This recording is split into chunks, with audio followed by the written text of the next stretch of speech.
السلام علیکم ورحمۃ اللہ وبرکاتہ۔ بسم اللہ الرحمن الرحیم۔ ہم سے موسیٰ بن اسماعیل نے بیان کیا، ان سے وہیب نے، ان سے حشاب نے فاطمہ کے واسطے سے نقل کیا۔ وہ عاصمہ سے روایت کرتی ہیں کہ میں عائشہ رضی اللہ تعالیٰ عنہا کے پاس آئی، وہ نماز پڑھ رہی تھیں۔ میں نے کہا کہ لوگوں کا کیا حال ہے؟ تو انہوں نے آسمان کی طرف اشارہ کیا، یعنی سورج کو گرہن لگا ہے۔ اتنے میں لوگ نماز کے لیے کھڑے ہو گئے۔ حضرت عائشہ رضی اللہ تعالیٰ عنہ نے کہا، اللہ پاک ہے۔ میں نے کہا، کیا یہ گرہن ہے؟ کوئی خاص نشانی ہے؟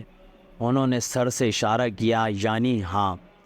پھر میں بھی نماز کے لیے کھڑی ہو گئی، حتیٰ کہ مجھے غش آنے لگا تو میں اپنے سر پر پانی ڈالنے لگی۔ پھر نماز کے بعد رسول خدا صلی اللہ علیہ وآلہ وسلم نے اللہ کی تعریف کی اور اس کی صفت بیان فرمائی۔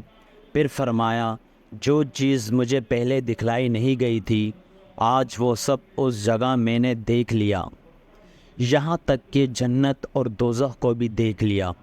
اور مجھ پر یہی وحی کی گئی کہ تم اپنی قبروں میں آزمائے جاؤ گے۔ مسل یا کرب کا کون سا لفظ؟ حضرت آسمہ نے فرمایا، میں نہیں جانتی۔ فاطمہ کہتی ہیں، یعنی فتنہ دجال کی طرح آزمائے جاؤ گے۔ کہا جائے گا قبر کے اندر کہ تم اس آدمی کے بارے میں کیا جانتے ہو؟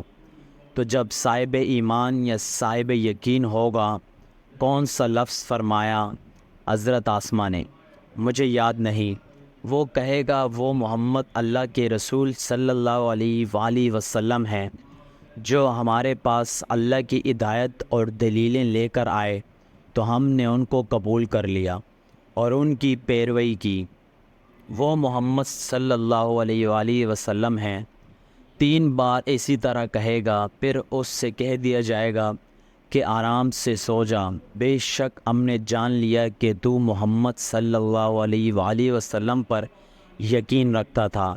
اور بہرحال منافق یا شکی آدمی، میں نہیں جانتی کہ ان میں سے کون سا لفظ حضرت آسمہ نے کہا۔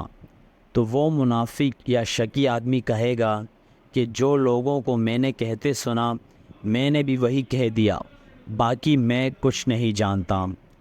صحیح بخاری حدیث نمبر 86۔